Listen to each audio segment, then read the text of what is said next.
تو اللہ رب العزت نے پھر حکم کو نازل فرمایا اور کہا اے محبوب اب آپ کی امتیوں کے لیے اللہ تعالیٰ نے رات میں شادی شدہ جوڑے کو صحبت کرنے کی اجازت دیتا ہے۔ تو یہ ایک راحت، یعنی صحابہ کرام کی زندگی اس امت کے لیے ایک راحت کی سبب بن گئی اور یہ ایک پابندی اٹھائی گئی اور دن کی اجازت دی گئی۔ پھر اسی طرح سے واقعہ ہوا کہ ایک صحابی دن تمام مزدوری کیے، محنت کیے، گرمی میں دھوپ میں، اور جب گھر واپس آئے تو شام کا وقت تھا، افطاری کیے اور اپنے اہلیہ سے، اپنے زوجہ سے، اپنی بیوی سے کہنے لگے کہ مجھے کھانے کے لیے لاؤ۔ تو کہنے لگے کہ آپ جب تک آرام کریں ہم ابھی گرم گرم روٹی بنا کر کے تیار کر کے آپ کے پاس پیش کرتے ہیں۔ وہ صحابی رسول کمر سیدھی کرتے لیٹے، نیند لگ گئی، تھکے، دن بھر کے تھکے باندھے تھے، نیند کا غلبہ آیا، سو گئے۔ جب آپ کی بیوی روٹی تیار کر کے، کھانا تیار کر کے لے کے آئی وہ کیا دیکھتے کہ میرے شوہر تو سو گئے۔ اب وہ جگا دیے کہ اٹھے آپ کھانا کھا لیں۔ وہ کہتے ہیں کہ کیونکہ اب تو کھانا نہیں کھا سکتا، میں سو گیا۔ سو کے اٹھنے کے بعد حکم ہے کہ نہ کچھ کھایا جا سکتا ہے نہ پیا جا سکتا ہے، روزہ شروع ہو گیا۔ تو کچھ کھائے نہیں، پھر سو گئے۔ صبح ہوئی تو پھر اسی کیفیت میں، وہی حالت میں مزدوری کے لیے چلے گئے۔ پھر دوپہر تک وہ محنت کیے، اچانک کمزوری لاحق ہوئی اور وہ بے ہوش گر پڑے۔ جب بے ہوش ہو گئے اسے اٹھا کے لایا گیا اور شام میں نبی اکرم صلی اللہ علیہ وسلم کو یہ خبر دی گئی تو اللہ تعالیٰ نے پھر یہ بھی حکم کو اٹھا لیا اور فرمایا کلو وشربو کہ تم کھاؤ اور پیو یہاں تک کہ فجر کی صبح کی سفیدی ان کی کرنیں نمودار نہ ہو جائے۔ تو پھر اللہ کے رسول صلی اللہ علیہ وسلم یہ اعلان فرمائے کہ میرے صحابہ اللہ نے آپ کو اجازت دے دی ہے کہ تم رات بھر تم کھا پی سکتے ہو، صبح صادق سے پہلے تک۔ تو یہ دو چیزیں بعد میں یہ دو حکم اٹھائے گئے۔ تو یہ صحابہ کرام سے جو بظاہر غلطی ہوئی یہ امت کے لیے ایک رحمت کا سبب بن گیا۔ تو اس طرح روزے کے احکام میں دو تبدیلیاں ہوئی، دو حکم اٹھائے گئے۔ میرے عزیزوں اور دوستوں، نبی رحمت صلی اللہ علیہ وسلم نے فرمایا کہ کچھ لوگ ایسے ہیں جسے بھوک اور پیاس، بھوکا اور پیاسا رہنے کے علاوہ اسے کچھ نہیں ملتا۔ ایک موقع پر نبی کریم علیہ السلام نے ارشاد فرمایا کہ سب روزہ رکھو اور ہر کوئی مجھ سے اجازت لے کے افطار کرنا، جب تک مجھ سے اجازت نہیں لو اس وقت تک تم روزہ نہیں کھولنا۔ تو تمام لوگوں نے روزہ رکھا، خواتین بھی روزہ رکھے اپنے اپنے گھروں میں، صحابہ کرام بھی رکھے۔ شام کا وقت ہوا تو ہر کوئی آتے نبی کی بارگاہ میں اور سلام پیش کرتے اور عرض کرتے یا رسول اللہ آج میں روزہ سے تھا، مجھے افطار کرنے کی اجازت مرحمت فرمائیں۔ تو حضور فرماتے ہیں ٹھیک ہے افطار کر لو۔ تو یہ باتیں یاد ہے کہ ایک صحابی آئے، انہوں نے کہا یا رسول اللہ ہمارے گھر میں دو بچیاں بھی روزے سے ہیں، وہ نوجوان ہے، وہ آپ کے پاس آنے سے شرماتی ہے، حیا کرتی ہے، تو آپ اجازت دے دیں تاکہ وہ اپنے گھر میں روزہ کھول لیں۔ تو نبی کریم علیہ السلام نے ارشاد فرمایا کہ اسے میرے پاس لے کے آؤ۔ ایک روایت میں ہے کہ آقا نے حکم فرمایا کہ وہ کس طرح سے روزہ رکھتی، کیسا روزہ تھا اس کا کہ جن چیزوں کو اللہ نے حلال کیا اس سے تو اپنے آپ کو روکے رکھی اور جو چیزیں حرام تھی وہ تو جاری رہا، وہ کرتی رہی، حرام خوری تو جاری رہا، حرام نوازہ کھاتی رہی۔ یہ کیسا روزہ اس نے رکھی؟ جاؤ اسے کہو ایک برتن میں طے کرے، الٹی کرے. یا پھر ایک روایت میں کہ حضور نے اسے اپنے پاس بلایا اور کہا اب الٹی کرو، طے کرو. تو وہ دونوں خاتون جب حلق میں انگلی ڈال کر طے کی تو اس میں تازہ گوشت کے ٹکڑے نکلے، چھچڑے نکلے، خون تازہ نکلا. حیران ہو گئے سب، یا رسول اللہ صبح سے تو کچھ نہیں کھائی، یہ تازہ گوشت کے چھچڑے یہ سب کہاں سے آ گئے؟ تو نبی رحمت صلی اللہ علیہ وسلم نے فرمایا کہ تم نے اللہ کے منع کی ہوئی چیزوں سے تو روکا اور اپنے آپ کو روکے رکھی، لیکن اللہ نے غیبت کرنے کو حرام قرار دیا. اور غیبت کرنا ایسا ہے جیسا کہ اپنے مردار بھائی کا گوشت کھانا ہے. تو نے روزہ تو رکھ لی لیکن ایک دوسرے کے ساتھ بیٹھ کے دوسروں کی غیبت کرتی رہی، اور یہ تو گویا تازہ گوشت اور یہ لوٹڑے، یہ چنچڑے جو تم دیکھ رہی ہو، یہ وہی عملی کا نتیجہ ہے جو تو نے رمضان کے تو نے حکم کے مطابق روزے تو رکھ لی لیکن غیبت پورا دن دونوں بیٹھ کر کرتی رہی. میرے عزیزو، تو یقین جانیں روزہ اسی وقت ہمارا حقیقی معنوں میں روزہ ہوگا جب ہم روزے کے حقوق ہم ادا کریں. اس کا حق ہمارے اوپر یہ ہے کہ جس طرح ہم کھانے پینے سے دن تمام اپنے آپ کو روکے رکھتے ہیں، اور یہ ماہ رمضان شریف کی برکتیں ہیں. ورنہ عام دنوں میں بندہ اتنی سختی سے عمل نہیں کر پاتا. نبی کریم علیہ السلام نے جو ارشاد فرمایا کہ ماہ رمضان میں اللہ تعالیٰ کے حکم سے شیاطین کو قید کیا جاتا ہے، زنجیروں میں جکڑا جاتا ہے، جہنم کے دروازے بند کیے جاتے ہیں اور جنت کے دروازے کھولے جاتے ہیں.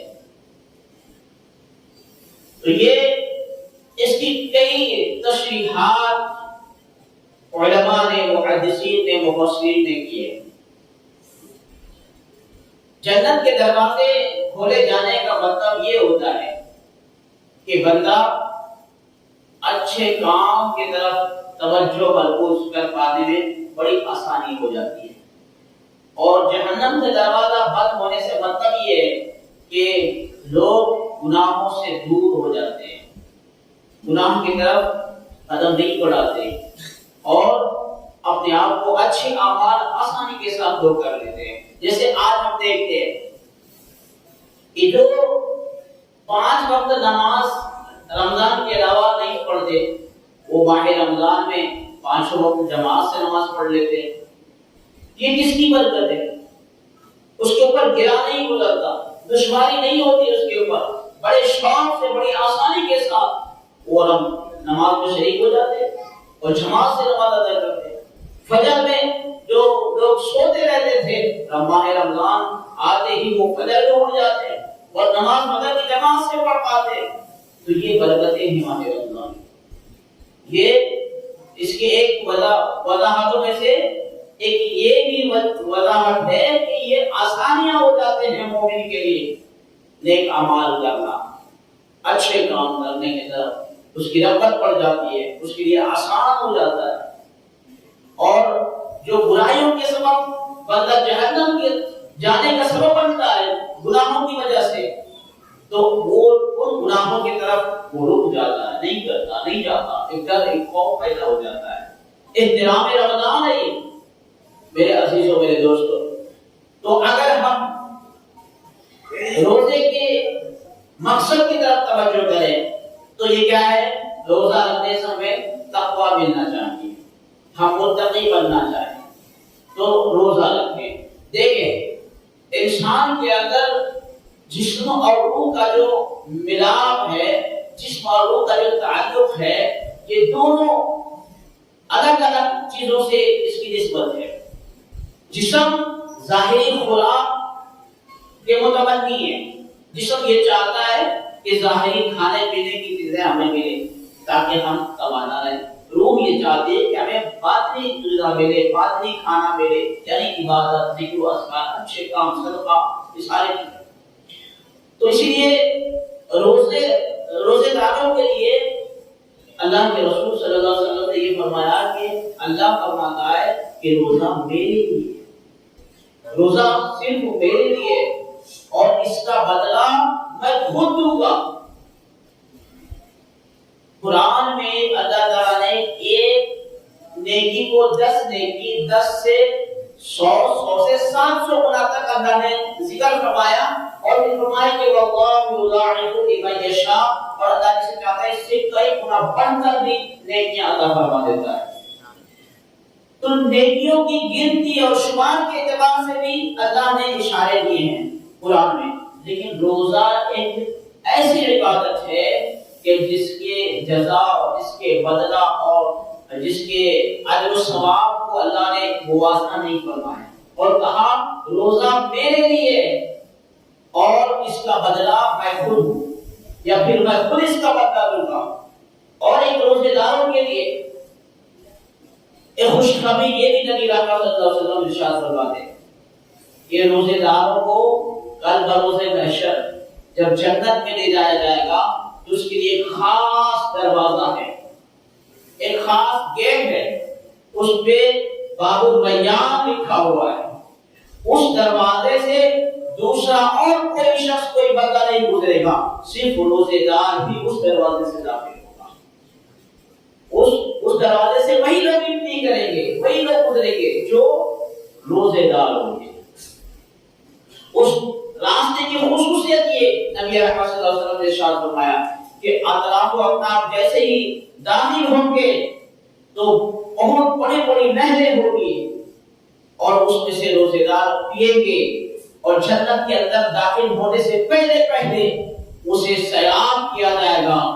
وہ دودھ سے زیادہ سفید، شہد سے زیادہ شیرین اور صاف و شفاف اسے ایسا جام پلایا جائے گا کہ جیسے آج روزہ رکھنے کے بعد بندہ پیاس کی شدت کو برداشت کرتا ہے، اللہ تعالیٰ پہلا انعام یہ عطا فرمائے گا، اس راستے سے داخل ہوتے ہی وہ ہمیشہ کے اس کی پیاس بجھ جائے گی۔ ایسا جام اللہ عطا فرمائے گا۔ وہ دروازے کو خاص طور پر رکھا ہی گیا ہے روزے داروں کے لیے۔ میرے عزیزو، نبی رحمت صلی اللہ علیہ وسلم نے ارشاد فرمایا کہ روزے داروں کے لیے 2 خوشیاں ہیں۔ ایک خوشی افطار کے وقت، ہم روزہ رکھتے ہیں تو جب عصر کی نماز پڑھتے ہیں تو ہمیں ایسا لگنے لگتا ہے کہ اب وقت قریب آ گیا، بس چند ساعتیں ہیں، گھنٹہ، آدھا گھنٹہ، پونا گھنٹہ ہو گیا ہے، اب ہم روزہ کھولیں گے۔ ایک اندر سے خوشی محسوس ہوتی ہے، ایک فرحت ہمیں ملتی ہے۔ تو یہ ایک روحانی خوشی ہے، یہ ظاہری نہیں ہے، یہ روحانی خوشی ہے، روح کی طرف تازگی ہے جو ہمیں محسوس ہوتا ہے۔ تو جب افطار کے وقت ہم بیٹھتے ہیں تو پھر افطار کرتے ہیں تو آدمی پرسکون ہو جاتا ہے، ایسا لگتا ہے کہ ساری دنیا کی نعمتیں اس سے مل گئی، بڑا پرسکون ہو جاتا ہے۔ تو یہ اللہ کے رسول صلی اللہ علیہ وسلم ارشاد فرماتے ہیں کہ روزے داروں کو 2 خوشیاں ملتی ہے، ایک روزہ افطار کے وقت اس دنیا میں، اور ایک جنت میں اللہ تعالیٰ اپنا دیدار عطا فرمائے گا۔ روزے داروں کو اللہ اپنا دیدار عطا فرمائے گا، ایک خوشی وہاں ملے گی۔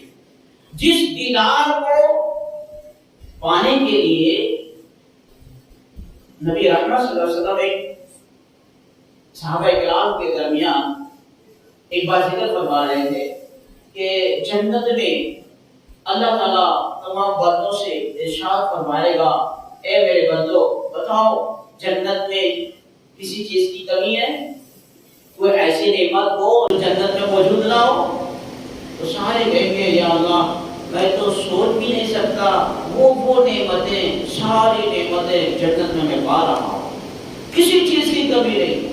جنت تو وہ جگہ ہوگی، قرآن کہتا ہے کہ تو جو تم چاہو گے، جو تم چاہو گے، ادھر خواہش ہوگی، جیسے آج ہم بیٹھے بیٹھے اچانک بات چلتی، ارے وہ ہوٹل کی بریانی بہت مزیدار ہے بھائی، خواہش ہوئی، اب پھر مٹن کا سالن رہا روٹی کے ساتھ تو بڑا مزہ آ جاتا، یہ خواہش ہوئی۔ جنت وہ جگہ ہے، یہ خواہش ہونے میں دیر ہوگی، وہ چیزیں پہلے ہمارے سامنے موجود ہوگی۔ اللہ فرماتا ہے قرآن میں تم چاہو کہ وہ جنت میں حاضر رہے گا، تمہاری خواہش ہوتے ہی وہ چیزیں تمہارے پاس موجود ہوگی۔ اللہ اکبر۔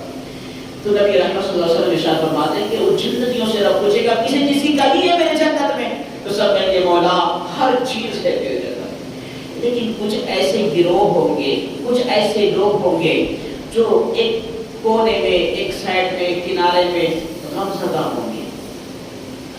تو اللہ فرمائے گا کہ میرے فرشتوں سے پوچھو کہ جنت میں کیا کمی ہے، کون سی چیز ایسی ہے جو اسے نہیں میسر ہوئی، کس چیز کی کمی وہ محسوس کر رہے ہیں، اسے پوچھو۔ تو فرشتے پوچھیں گے کہ اے اللہ کے بندے یہ بتا تو افسردہ کیوں ہے، غمزدہ کیوں ہے، تیرے چہرے پہ مایوسی کیوں ہے، اداسی کیوں ہے؟ تو وہ بندے کہیں گے اے فرشتوں جنت میں تو سارا کچھ ہے، لیکن جس ایک چیز کے خاطر میں اپنی زندگی قربان کیا تھا وہ مجھے میسر نہیں ہے، وہ چیز ہمیں نہیں دکھائی دیتی، وہ چیز ہمیں نہیں ملی۔ فرشتوں سے وہ بندہ کہے گا کہ میں ایک شہید ہوں، میں دنیا میں اللہ کے دین کے لیے، اس کے رسول کی شریعت کے لیے اور اللہ اس کے رسول کے اسلام کی صداقت و حقانیت کے خاطر میں نے اپنے گردن کو کٹوایا، میں اپنے جسم کو چھلنی کروایا، میں اپنے آپ کو شہید کروایا۔ اس وقت بوقت شہادت جس وقت خون کا قطرہ زمین پہ ٹپکا اور جس وقت میں میرا جسم سے روح پرواز ہوئی، اس وقت جو منظر تھا وہ منظر یہ تھا کہ میں براہ راست اللہ سارے پردے کو ہٹا دیا تھا اور بوقت شہادت میں رب کا دیدار کیا تھا۔ میں جنت میں ساری چیزوں کو دیکھتا ہوں، لیکن میں جس وقت شہادت میں رب کا جو دیدار کیا تھا، جو وہ لذتیں ہمیں ملی تھی، وہ لذت اب تک ہمیں جنت میں نصیب نہیں ہوا۔ وہ رب کا دیدار کو متمنی ہو، ان کے دیدار کے وقت میں جو لذتیں، جو خوشیاں نصیب ہوتی ہے، جنت کے سارے نعمتوں میں وہ خوشی نہیں ہے جو دیدار خدا میں جو لذتیں اور خوشیاں نصیب ہوتی ہیں۔ تو میرے عزیزو، ایک شہید شہادت دے کر، قربانی دے کر، چاند کو نذرانہ پیش کر کے جو رب کا دیدار اسے میسر ہوگا، وہ ایک روزے دار کو روزہ رکھ کر جنت میں وہ لطف، وہ مزہ، وہ خوشی، وہ لمحے اللہ ایک روزے دار کو عطا فرمائے گا۔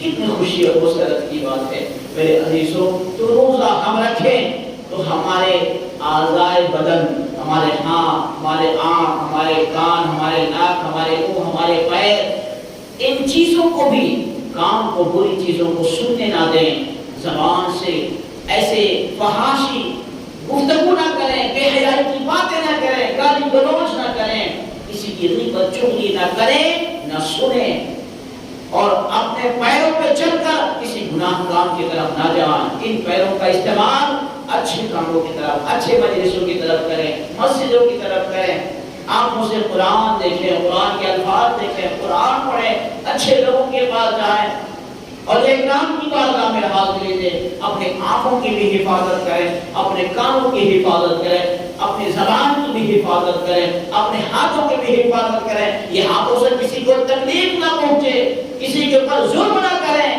کسی کو اذیت نہ پہنچائیں، کسی کا سہارا بنے، کسی کو سہارا دیں ان ہاتھوں سے، کسی مجبور کو اٹھائیں۔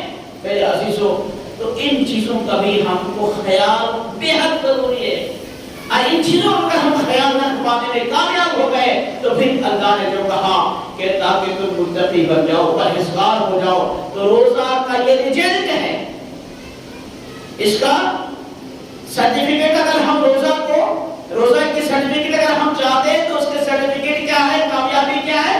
ہم متقی بن جائیں، ہم پرہیزگار ہو جائیں، اللہ کے محبوب بندوں میں ہم شامل ہو جائیں، یہ اس کا ریزلٹ ہے۔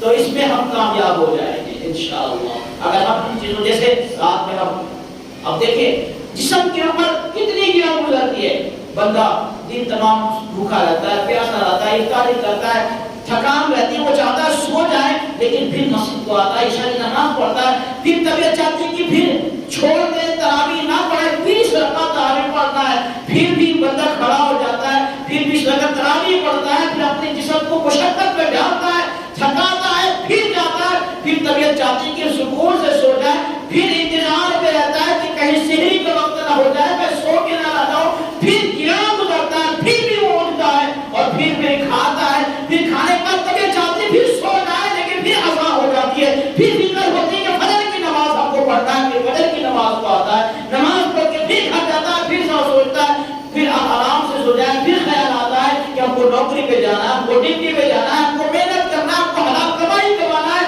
ہمارے بچوں کے ہمیں پیٹ بھرنا ہے، پھر نکل پڑتا ہے۔ یہ روٹین رمضان میں بندے کو ہوتا ہے، تو اس سے کیا ہوتا ہے؟ جسم انسان کا کمزور ہوتا جاتا ہے، اور جب جسم کمزور ہوتا ہے تو ایک روحانی طاقت بیدار ہوتی ہے، جب روحانی طاقت بیدار ہوتی ہے تو جسم کمزور ہونے کے بعد بھی انسان کو کمزوری محسوس ہونے نہیں دیتا، کہیں کسی جگہ بھی انسان نہیں رکتا، کہیں کسی جگہ بھی مجبور ہو کے نہیں بیٹھتا، سستاتا بھی نہیں، غفلت کا شکار بھی نہیں ہوتا، یہ خاص روحانیت کا فیض اسے نصیب ہونے لگتا ہے۔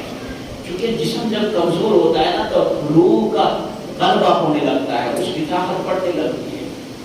میرے عزیزوں، میرے دوستوں، تو یہ ماہ رمضان ہمارے لیے ایک بہت ہی خوشخبری، بہت بڑے سوغات لے کر یہ مہینہ ہمارے پاس مہمان بن کر یہ مہینہ ہمارے پاس آئیے، تو ہم اس کی قدر کریں، احترام کریں۔ میرے عزیزوں، جو روزہ نہیں رکھے کسی شرعی عذر کی بنیاد پر، لیکن پھر بھی وہ کھلے عام کھانے پینے سے اپنے آپ کو بچائیں، کیونکہ ماہ رمضان کے روزے کے احترام ضروری ہے، رمضان کے مہینے کے احترام اور ادب ضروری ہے ہر ایک کے لیے۔ اگر کسی وجہ سے روزہ نہیں رکھتے، کسی بیماری کی وجہ سے، تو علی اعلان کھانا پینا سخت منع ہے، ہرگز نہ کریں گے، ماہ رمضان کی بے حرمتی ہوگی اور کچھ بھی اس کے ساتھ معاملہ ہو سکتا ہے، رب کی ناراضگی موڑ لیا جا سکتا ہے ایسے اعمال سے، بچے ایسے چیزوں سے۔ اگر کسی کو کسی مجبوری عذر کے تحت ایسا کرنا پڑ رہا ہو، میرے عزیزوں، میرے دوستوں، آخر میں رب کریم کی بارگاہ میں دعا ہے، مولا ہم سے بولنے میں اور سامعین کے سننے میں اگر کسی قسم کی کوئی غلطی ہوئی ہو تو اپنے فضل و کرم سے معاف فرما، ہم سب کو بولنے اور سننے سے زیادہ عمل کرنے کی توفیق و رفیق عطا